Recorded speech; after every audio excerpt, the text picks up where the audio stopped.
Alors, en redisant notre merci à notre gouvernement qui a organisé cet événement, et en disant merci aussi à tous ceux des membres de ce gouvernement qui se sont rendus disponibles à l'interpellation, si je puis dire, mais à donner plus d'éclaircissements au public. Monsieur Honoré Saï, nous vous accueillons donc avec plaisir, et je pense que vous avez un thème fondamental parce que nous parlons d'énergie ici.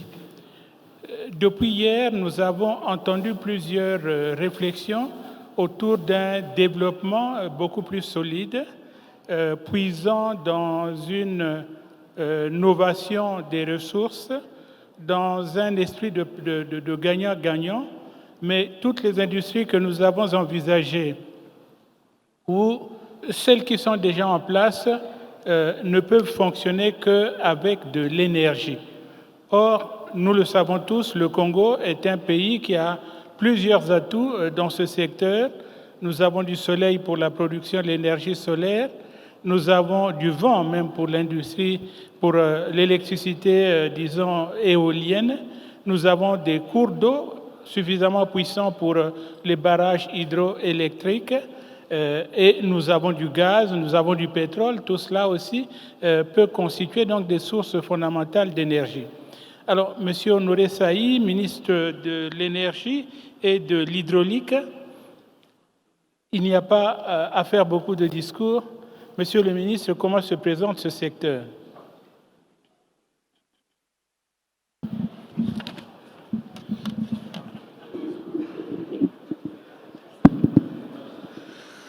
Merci à Monsieur le ministre en charge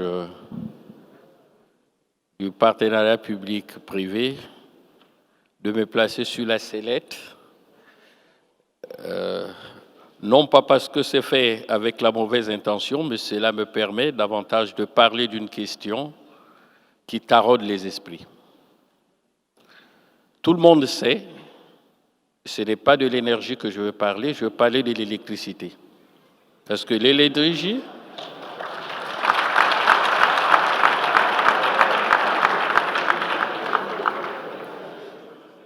l'énergie avec Y est d'une interprétation multidimensionnelle qui risque même de me faire glisser vers le pétrole et autres. Mais parlons exactement de l'électricité, qui est le secteur qui nous préoccupe le plus. Le pays, notre pays naturellement, a une puissance installée de l'ordre de 678 mégawatts, mais ces 678 mégawatts installés ne sont pas disponibles.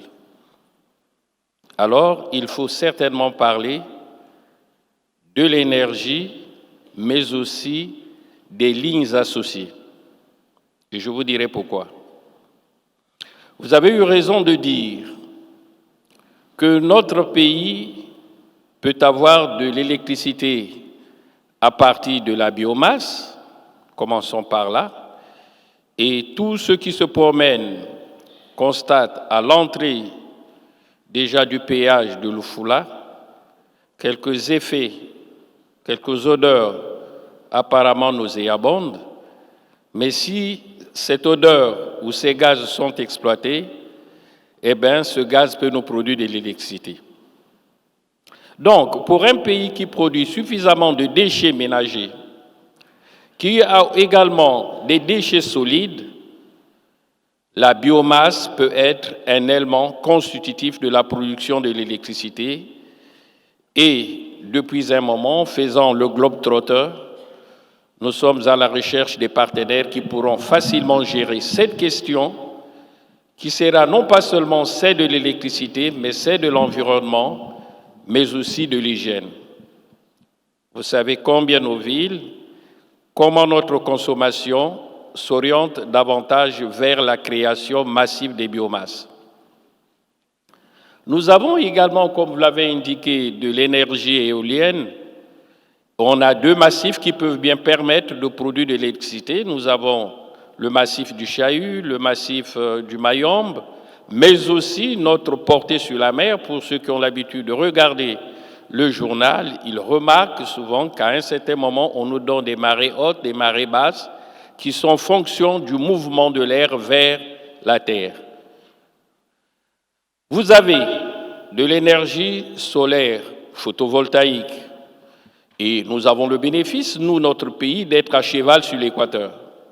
Donc, d'une façon ou d'une autre, nous avons une bonne luminosité et les études qui ont été menées jusqu'à ce jour nous permettent d'installer des panneaux solaires ou des centrales solaires, Tina Group et autres. Aujourd'hui, et naturellement, nous travaillons avec le groupe Total pour l'installation d'une centrale solaire à Ngo. Nous avons également un potentiel du côté de Infondo, et cet ensoleillement-là peut nous permettre également de produire de l'électricité à partir du soleil, comme ça s'appelle énergie photovoltaïque. Nous avons, fort heureusement, quelque chose de formidable, ce sont nos cours d'eau. Un potentiel de l'ordre de 27 000 mégawatts. Exploité, mais je n'oserais pas dire, peut-être même pas au tiers du quart. Pourquoi? Jusqu'à ce jour, nous n'avons que 4 barrages érigés. Le tout premier qui remonte aux années 54, c'est celui du Djoué, dont le fonctionnement bat la breloque comme une vieille montre suisse. Pour l'instant, c'est aux arrêts.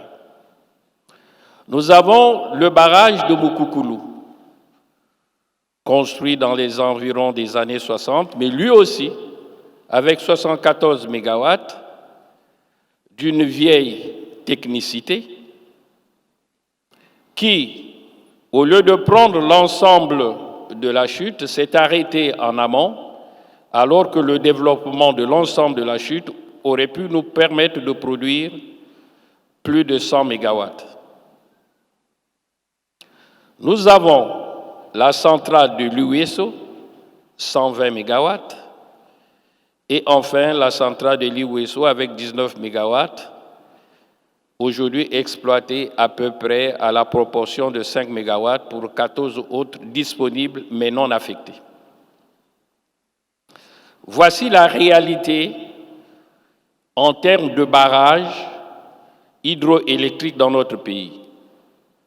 Mais l'autre source de production qui nous donne à peu près 70% de notre électricité l'est à base de la production de l'électricité au moyen des centrales à gaz. Et notamment, 2 entités sont installées dans la ville de Pointe-Noire. Il s'agit de la centrale électrique de Côte-Matev, qui est à 80% congolais et 20% ENI. Et cette centrale produit 470 mégawatts environ. Nous allons remettre, et ça a dû commencer depuis un moment, mais la centrale de Njeno, qui au départ avait 50 mégawatts, qui est en train d'être réhabilitée et produit à ce jour 25 mégawatts depuis que les essais concluants ont été faits il y a quelques 2 semaines. Voici la réalité. Je passe de côté les petites centrales thermiques installées ici et là. Non, ça c'est installé déjà, mais ce n'est pas aussi opérationnel que ça. Et chacun sait que la politique du chef de l'État dans cette matière, c'est de parvenir à une production électrique verte. Production électrique verte, mais aussi une électricité qui soit à la portée des ménages et des industriels. Je voudrais mettre essentiellement de l'accent sur la production hydroélectrique.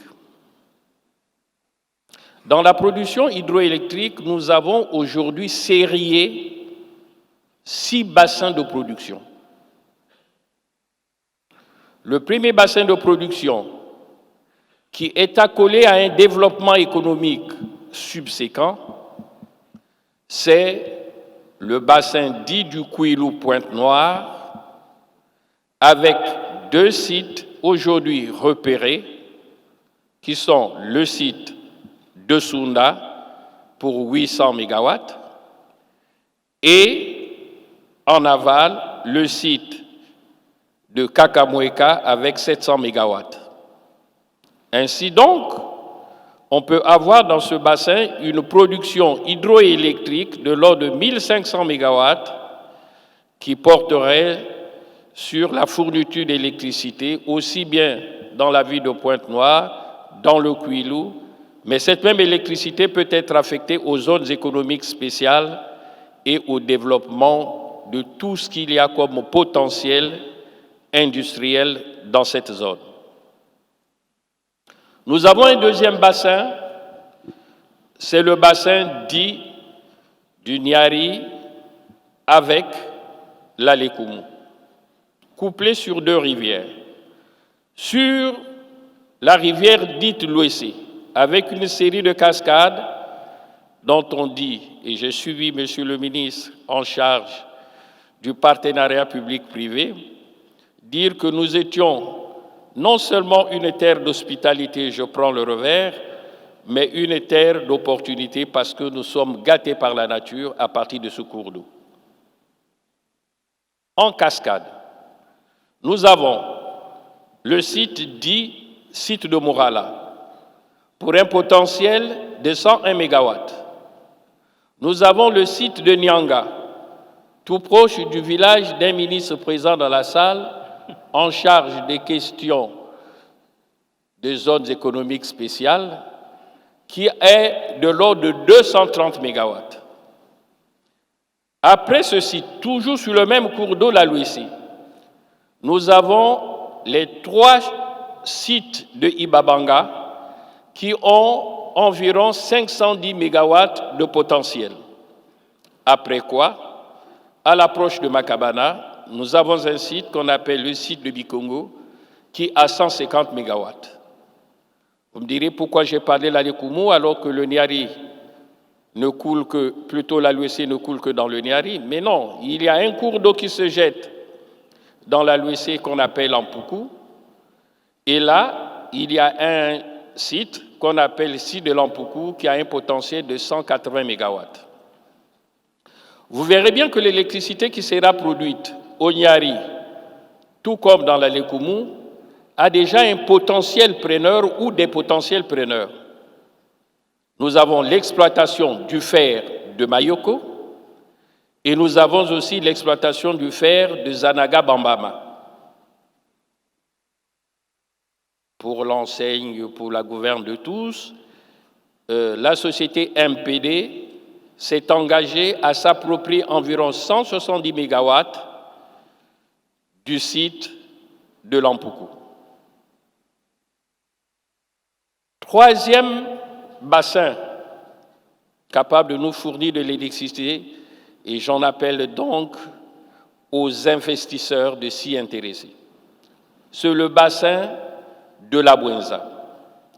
Le bassin de la Bouenza a déjà, au moins, pour l'existant, le barrage dit Mukukulu, 74 MW, que l'on peut développer puisque sitôt après, il y a une possibilité d'ériger notre barrage et d'augmenter la capacité de Mukukulu 1.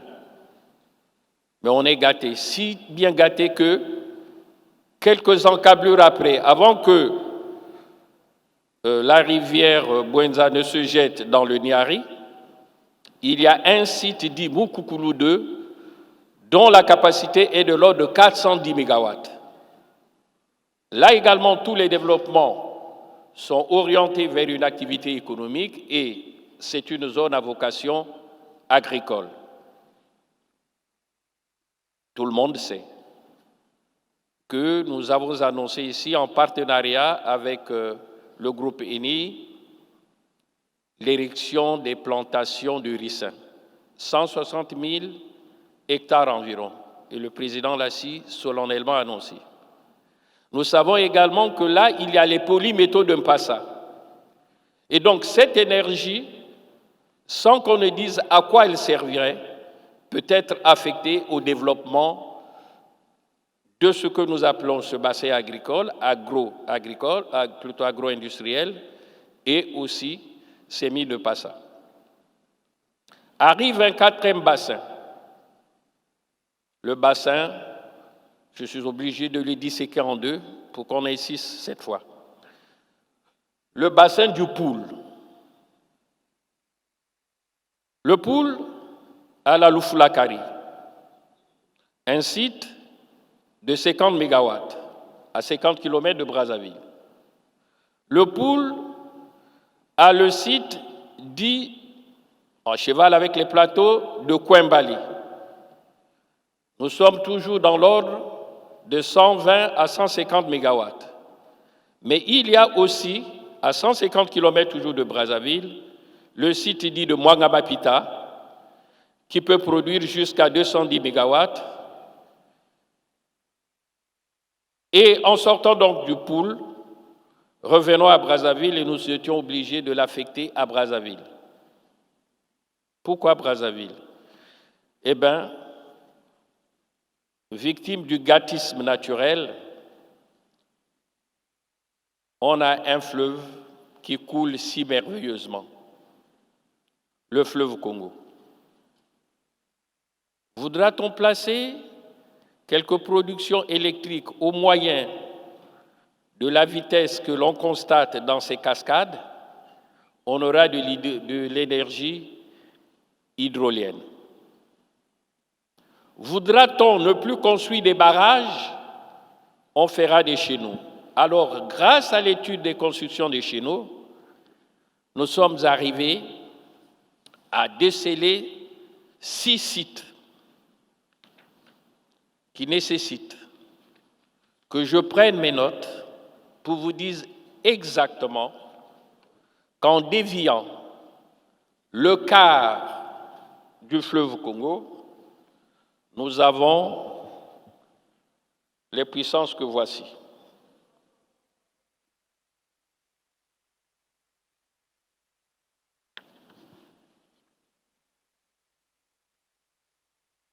Vous devez m'excuser, il s'agit de regarder mes notes.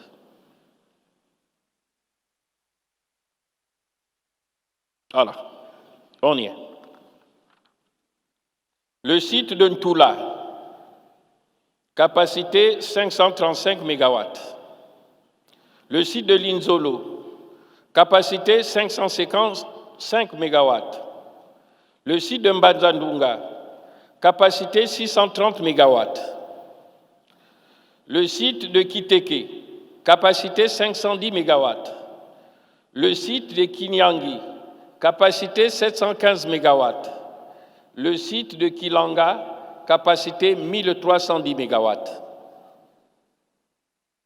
On peut, à petite somme, estimer que ce fleuve, sans qu'on en fasse des barrages, et lorsqu'on ne prend que le quart de son cours, nous produire environ 3000 MW. Ce serait peut-être un peu trop, mais enfin, le preneur est juste en face, y compris Brazzaville, mais le preneur en face parce qu'il faut développer les mines du Kolwezi. On peut vendre l'électricité et nous devons la vendre parce que nous avons le coût du kilowattheure le moins cher de tous les pays de la CEAC, donc des 11 États. Nous sommes le pays le plus compétitif et je comprends pourquoi le président de la République est si jaloux de ne jamais faire de telle sorte que nous allions au-delà de ce coût qui peut nous mettre en pole position si jamais une compétition est engagée contre les autres dans le marché de l'électricité. Nous avons enfin le dernier bassin, le bassin de la Sanga. L'USO, 19 MW, c'est acquis.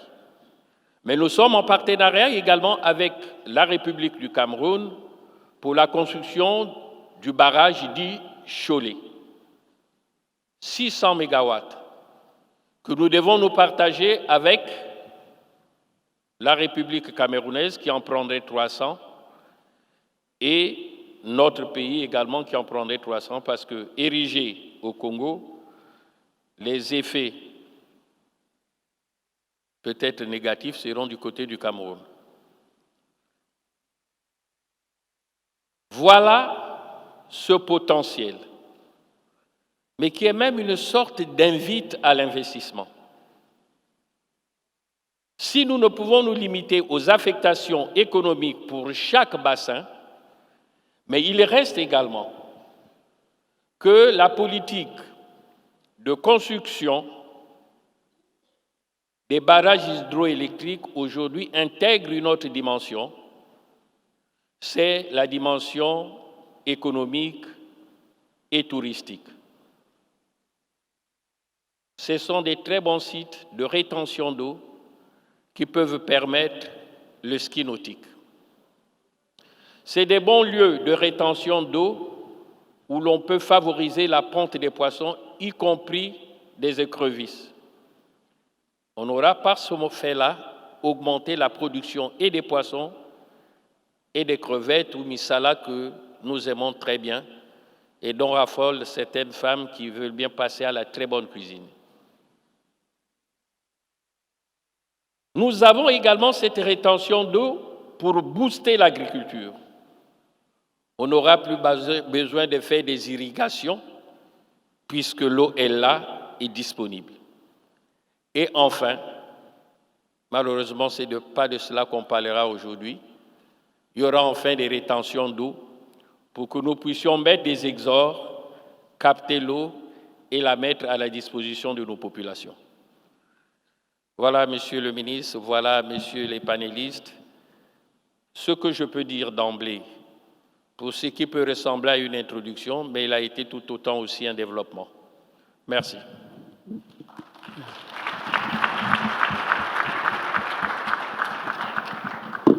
Merci beaucoup, Monsieur le ministre. Vous nous avez donné à voir ici ce qui est possible, nos atouts, même si nous ne les connaissions pas dans le détail très scientifique et très spécifique que vous avez donné, nous savions que nous pouvions. La question qui se pose désormais, c'est quand donc pouvons-nous? Nous avons aujourd'hui, vous l'avez dit, 678 mégawatts installés. Les industriels nous ont dit hier qu'il en faudrait au moins 1000 pour eux dans un temps bref. Les 4 zones économiques spéciales cherchent de l'énergie. Alors la question c'est quand donc pourrions-nous disposer de cette énergie et quand est-ce que nous pourrions avoir la garantie d'avoir une ampoule qui s'allume à 20 heures et qui ne s'éteigne pas à la moitié du journal télévisé? Merci, Monsieur le modérateur. Je veux simplement dire que le Congo a de l'énergie, c'est-à-dire que l'énergie est là, mais l'énergie n'est pas disponible. L'énergie est là, mais elle n'est pas disponible. 2 interprétations à ce qui peut apparaître ici comme une absurdité. Je sais que ça fait grincer les dents. Si je dis l'énergie est là et n'est pas disponible, nous avons en puissance installée environ 678 mégawatts. Même au plus chaud de nos consommations, nous n'atteignons pas 500 mégawatts. C'est ça la vraie chose. Il reste encore un peu d'énergie. Je dis l'énergie encore là et n'est pas disponible pour une deuxième dimension. Vous avez tous suivi qu'il y a sous peu 2 chefs d'État, le nôtre et celui de la République démocratique du Congo, ont signé une boucle d'amitié énergétique. On partirait de quoi? On partirait de l'existant qui est la CEC, c'est-à-dire la centrale électrique de Côte-Matev. Si nous arrivons à faire de cette centrale un cycle combiné,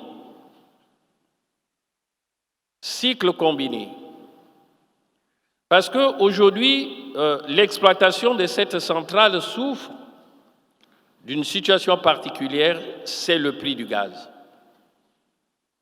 Si jamais de l'électricité qui est produite à partir du gaz peut être complétée par celle qui devait l'être à partir de la vapeur, l'intrant sera nul. On va ajouter cette capacité sur ce qui est là, de la moitié de ce qui existe. Donc si demain on ajoute 2 turbines à la centrale de Côte-Matev, si demain le groupe AXA augmente sa capacité dans l'ordre de 200-300 mégawatts à partir du gaz et complète à fournir de l'électricité avec de la vapeur, nous aurons de l'électricité à foison, simplement sur la base de ce qui existe.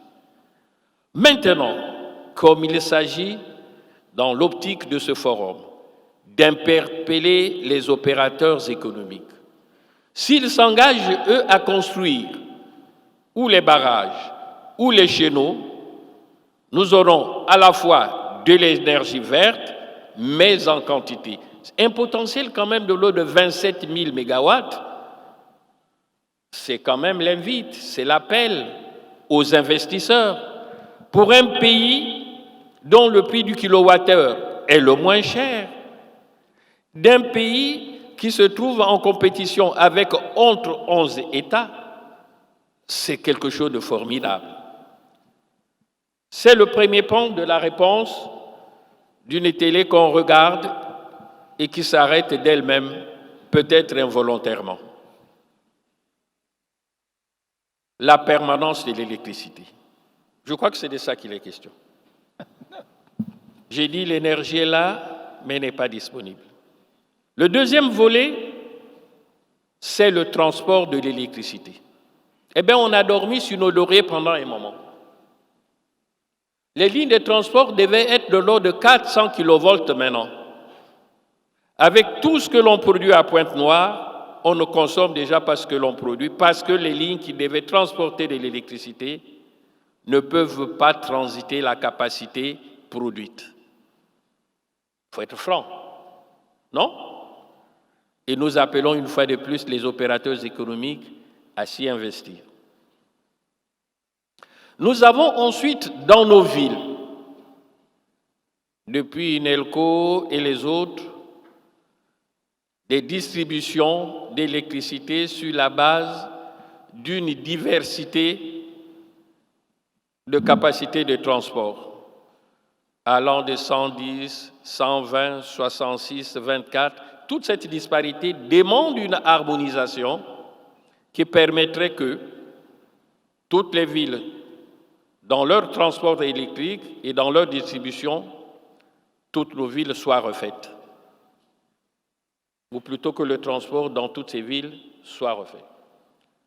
Ainsi donc, nous avons de l'électricité et qui n'arrive pas dans les foyers.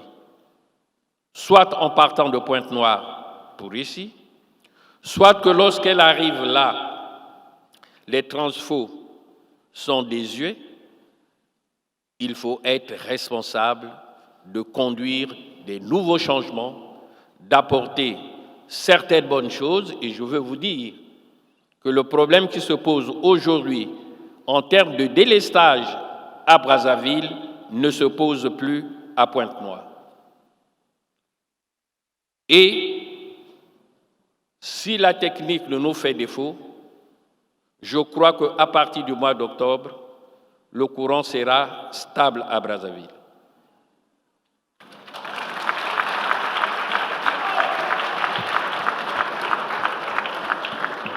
Mettons-y un petit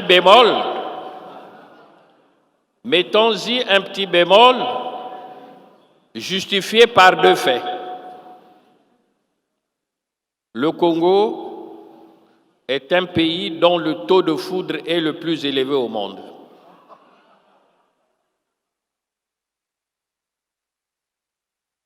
Et nous avons opté pour un transport linéaire. Il nous faut un transport en boucle. Et le président l'a si annoncé, il faut que la boucle parte de Pointe-Noire par le Cabinda, passe par la République démocratique du Congo et nous revient, ou elle passe par l'intérieur du pays, les plateaux touchent, de telle sorte que lorsqu'un segment est touché, on récupère l'électricité par quelque autre. Deuxième élément, nous sommes en connexion avec un grand consommateur. Parce que de temps à autre, les désagréments ne viennent pas forcément de nous. Comme nous sommes en connexion avec les autres, la République démocratique du Congo, elle prend une quantité d'énergie. Dès qu'elle n'en a plus besoin, elle coupe, tout le reflux là revient vers nous.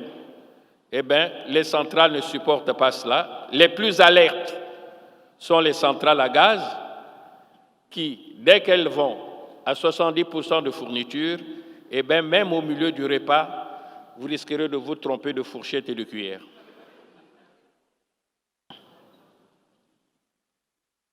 Nous travaillons depuis un moment et je voudrais vous dire qu'entré en fonction, j'ai fait travailler tous les ingénieurs de KRC pour me présenter un plan d'amorce et de solution à toutes ces questions et il a commencé. Il a commencé, les grands transfos des 70 MVA sont là, les éléments qui les accompagnent seront, je crois, dans 2-3 mois près. Et enfin, nous pourrons avoir le sourire à Brazzaville et avoir de l'électricité, non pas pour faire nos plaques chauffantes, mais pour la rendre utile. Merci.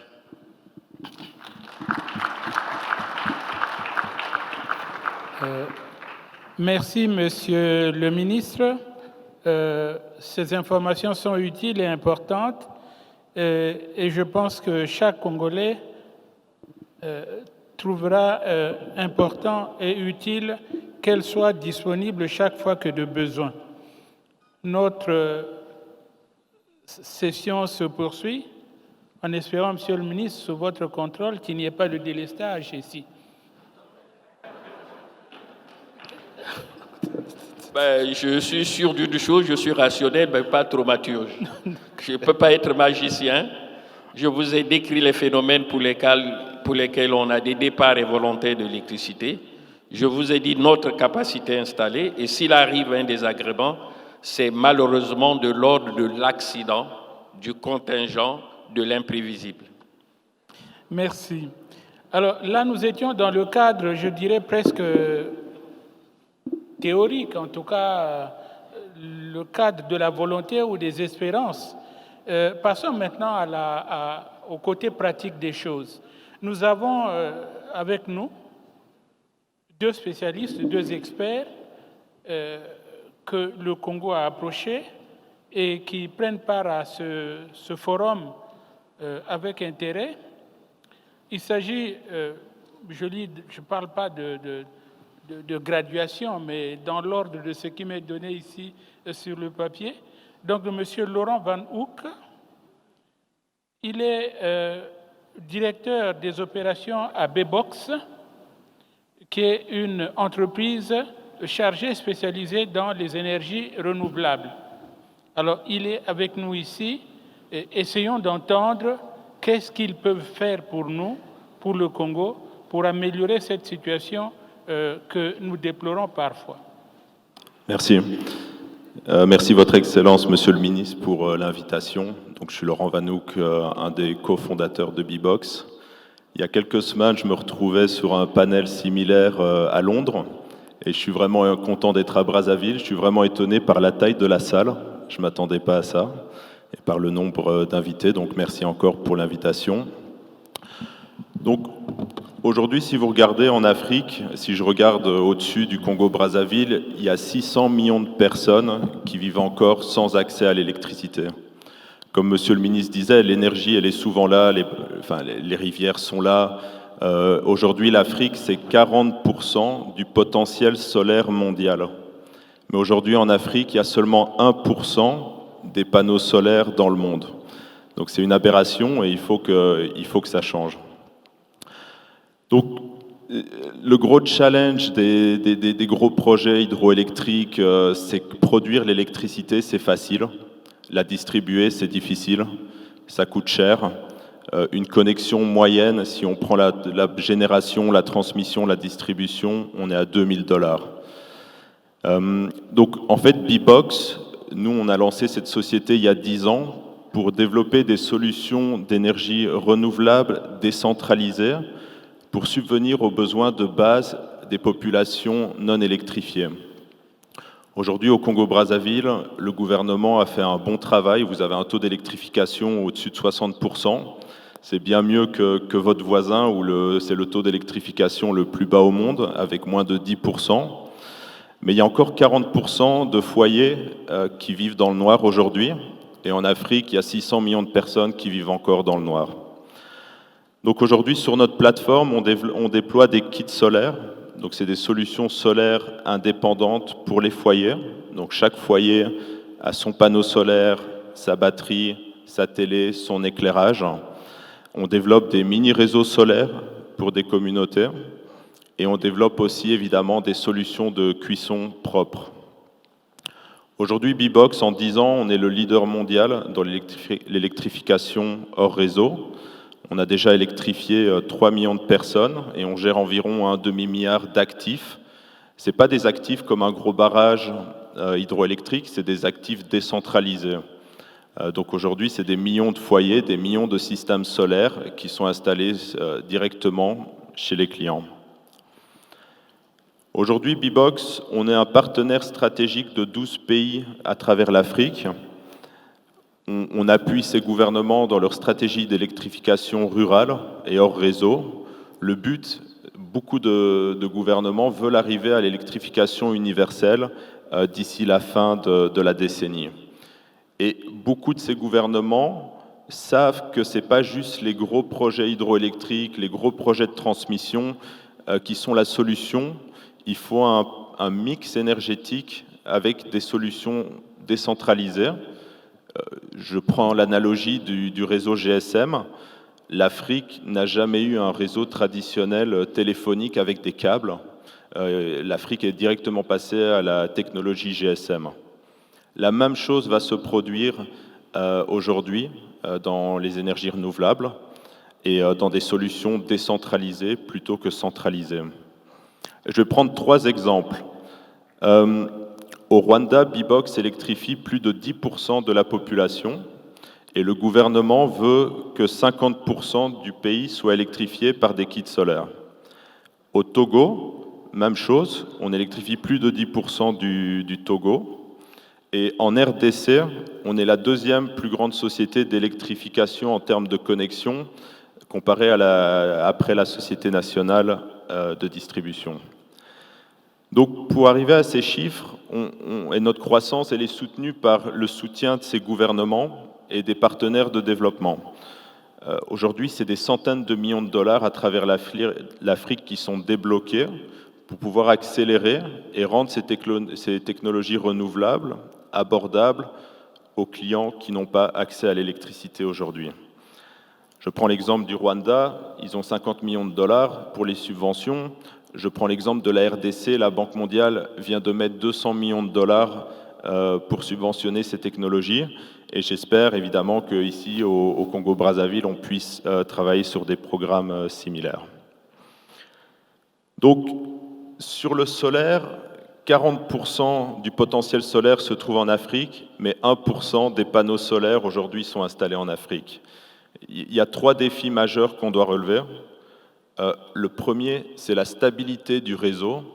Les réseaux aujourd'hui ne sont pas toujours assez stables que pour réinjecter et prendre l'énergie solaire. Il y a toute la partie fiscalité et réglementation, et puis la partie des subventions qu'il y a eu dans le passé sur différents types de fuel. Donc, aujourd'hui, je remercie le ministère des Partenariats publics-privés de nous avoir invités à venir voir le potentiel du marché au Congo. Le Congo peut facilement, en 4 ans, atteindre l'électrification universelle. Il reste que quelques centaines de milliers de foyers à connecter, ce qui peut être fait très rapidement. Et Ce qui est intéressant avec le ministère des partenariats publics-privés, c'est que très rapidement, on peut mettre les différents ministères, dont bien évidemment le ministère de l'Énergie, qui est critique pour le projet. Et grâce à ça, on peut mettre le cadre institutionnel et réglementaire pour que ce projet puisse avancer.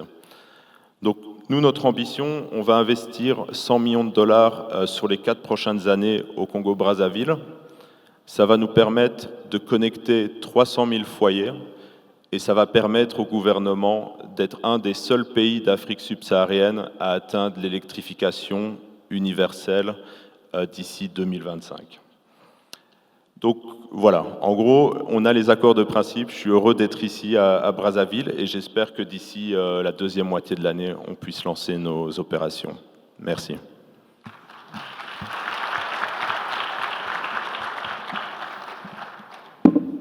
Voilà, merci beaucoup.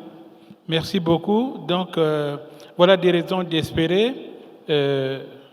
Nous avons des potentialités qui ne se vivront pas toujours en termes théoriques d'espérance, mais verront aussi très certainement, grâce au ministère donc de la coopération internationale et pour le partenariat public-privé, se concrétiseront donc à brève échéance, aussi bien à Brazzaville que dans l'Interland. Alors notre dernier intervenant sur notre liste ici, c'est M. Patrick Kraza. Il appartient à STO, Infra et Énergie. Il s'agit d'une structure qui relève du Fonds d'investissement souverain français, soutenu par la Caisse des dépôts et l'AFD, organisme que nous connaissons très bien et qui a fêté d'ailleurs il y a une dizaine de jours ici son jubilé, donc l'Agence française de développement. À M. Kraza, dans quelle part pouvez-vous intervenir pour nous soulager de ces difficultés? Bonjour. Alors, je m'appelle Patrick Kraza, je travaille donc pour STOA. STOA est un fonds d'investissement souverain français qui est capitalisé par...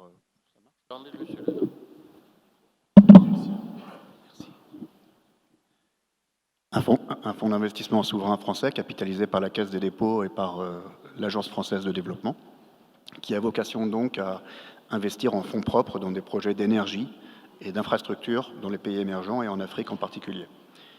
Alors, tout d'abord, pour commencer mon propos, je voulais remercier le gouvernement pour l'invitation à ce forum, qui est pour moi une excellente opportunité pour prendre connaissance des opportunités que présente le Congo. Pour être très franc, le STOA n'a pas encore d'activité au Congo à ce stade.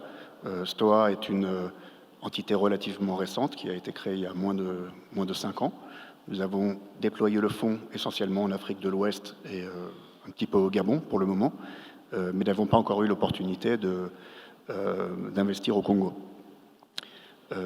En ce sens, je vais vous donner une perspective un petit peu générique de ce qu'un investisseur étranger, les points de vigilance qu'un investisseur étranger aurait dans le cadre d'un investissement dans le domaine de l'énergie, dans une structuration en PPP, dans un pays africain.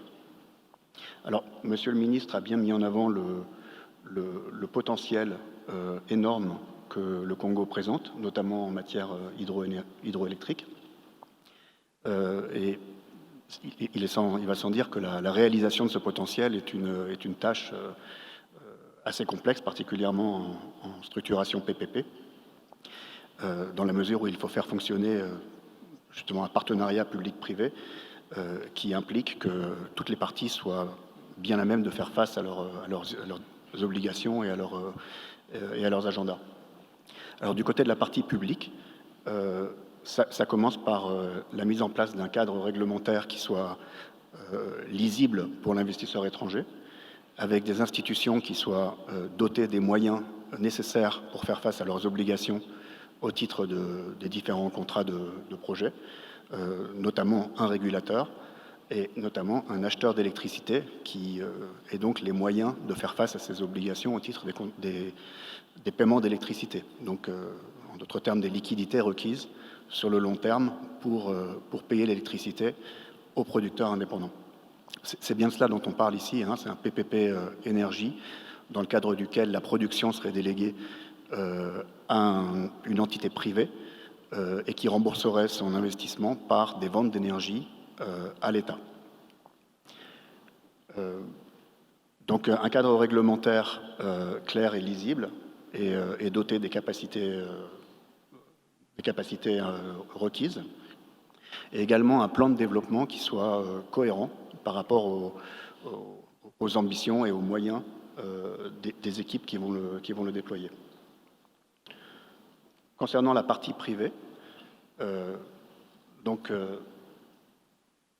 première étape serait de mettre en place une équipe de développement de projets qui s'attaquerait donc aux projets les désignés comme étant les plus prioritaires. Vraisemblablement, vous avez, Monsieur le Ministre, certains projets hydro qui seraient plus importants que d'autres, ou dans une phase de développement plus avancée que d'autres. Je pense notamment aux projets de réhabilitation d'ouvrages existants plutôt que d'ouvrages complètement greenfield, qui auraient un temps de développement beaucoup plus rapide que des projets à construire en partant d'une feuille blanche. Donc un consortium privé qui prendrait en charge le développement de ces projets, qui engagerait des budgets d'études. Donc il y aurait différents types d'études à mener, des études en ce qui concerne des projets hydrologiques, des études géologiques, des études environnementales et sociales. Bien sûr, c'est un aspect très important pour tous les investisseurs étrangers et pour tous les bailleurs étrangers, et une condition vraiment, je dirais, incontournable pour pouvoir lever les fonds de manière certaine. Dans le cadre de l'hydro, c'est une problématique qui est assez complexe parce qu'il y a tout un tas de problématiques de biodiversité, potentiellement de déplacement de population et d'autres aspects de ce type qui sont extrêmement complexes à aborder et qui prennent également beaucoup de temps en amont dans le développement des projets. Et derrière également des études de compétitivité, c'est-à-dire et de bancabilité, à savoir est-ce que tous ces investissements vont permettre de réaliser une énergie qui soit compétitive à la fois pour l'État, mais également pour la société privée qui devra rembourser ses prêteurs et ses actionnaires. Donc tout ça, c'est de l'argent qui sera mis à risque, parce que tant que ces études ne sont pas menées, il n'y aura pas de certitude que le projet puisse arriver au bout. J'ai fait l'effort. Et donc, ça requiert un consortium bien spécifique qui soit effectivement capable de mettre cet argent sur la table, compte tenu de ces risques-là.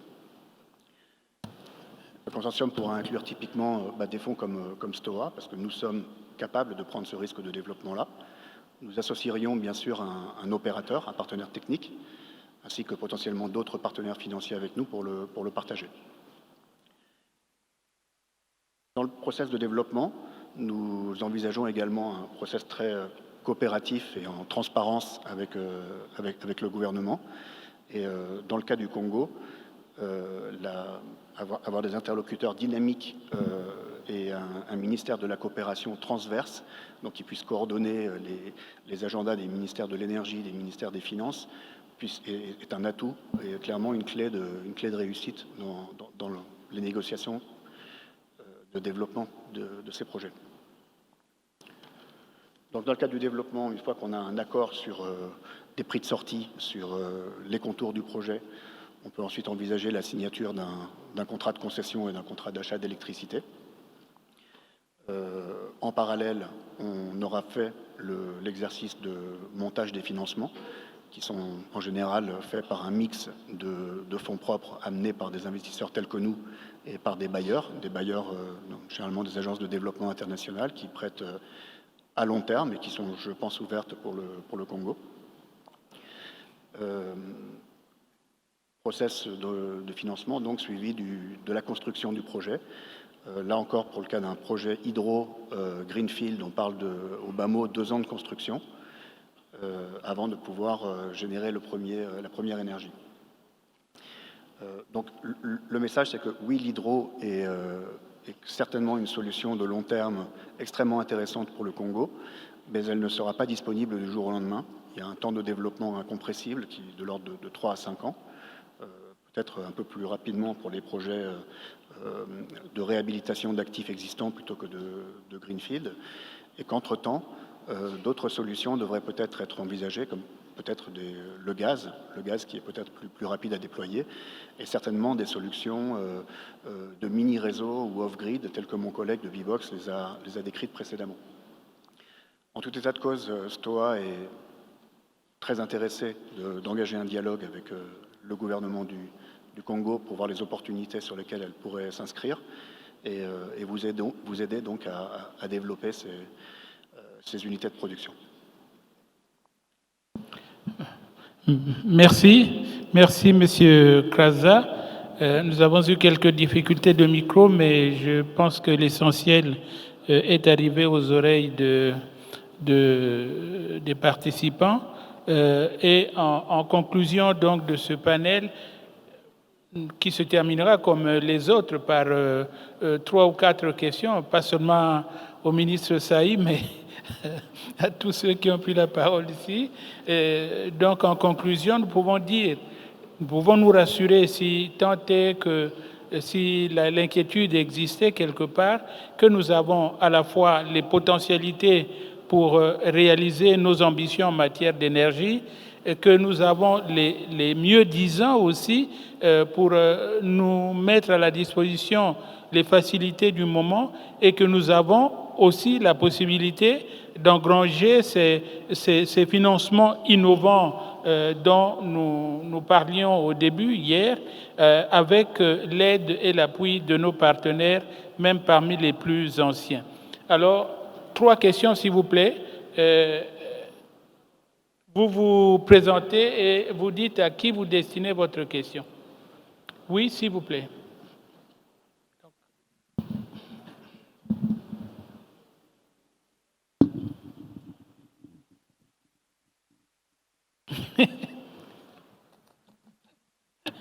Bonjour, je suis M. Gakenye Lokwa Bibéric.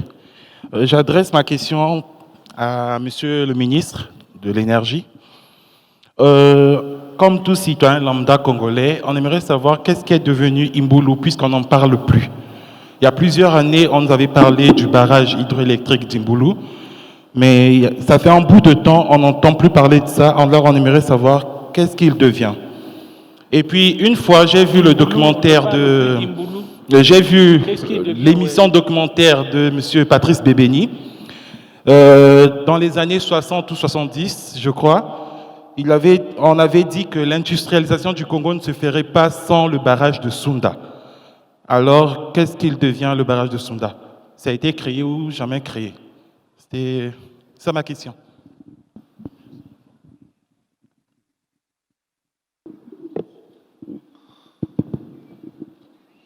Merci de me poser une question qui s'intéresse au temps.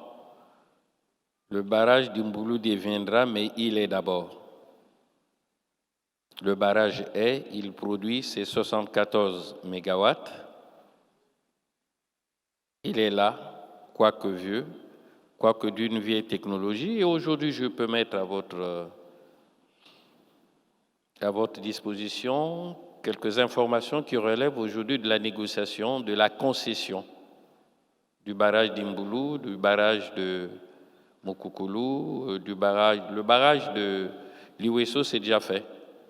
Là-bas, nous avons mis en concession ce barrage avec un opérateur économique qui s'engage à nous construire 2 autres. Le fameux barrage de Morala et le fameux barrage de Nyanga. Donc, vous avez 101 mégawatts plus environ 130 mégawatts, 230 mégawatts, je veux dire, qui nous permettront, à l'occasion de cette coopération avec un opérateur économique, de doubler ou de massifier peut-être la production électrique. Le barrage de Mokukulu il produit. Vous direz peut-être que le courant produit va beaucoup plus vers Pointe-Noire, mais simplement parce que nous-mêmes, à l'occasion de ce que nous faisons ou avons vécu, avons rompu la ligne de transport d'électricité de Mindouli à Mokukulu. Et nous sommes en train de travailler avec un opérateur économique qui s'est engagé à construire cette ligne. Je ne sais pas s'il y avait une autre question, elle porterait sur Sounda. Ça devient un barrage mythique. Il fait l'actualité d'un vieux sujet. Depuis les indépendances, on ne parle que de Sounda. Mais nous avons fait un développement de notre pays qui ne nous permet plus d'avoir la même vision qu'on avait à l'époque. Parce que Sounda devait nous produire environ 1200 mégawatts, mais entre-temps, l'aménagement du territoire a permis de construire d'autres infrastructures qui, si jamais, pouvaient être exposées à 1200 mégawatts de production, tout serait dans l'eau, y compris certainement jusqu'à Makabana. Et des études récentes voudront que le barrage de Sounda nous produise 800 mégawatts. C'est pourquoi je vous ai dit qu'il sera ensuite construit le barrage de Kakamweka pour rattraper les 1500 mégawatts. Le barrage de Sounda,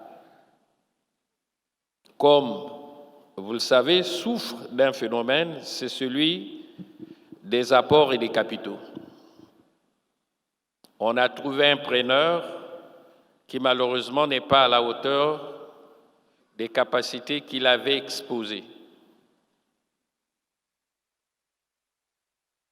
On a un preneur. Malheureusement, il est plus compétent dans la construction des chemins de fer que dans la construction des barrages.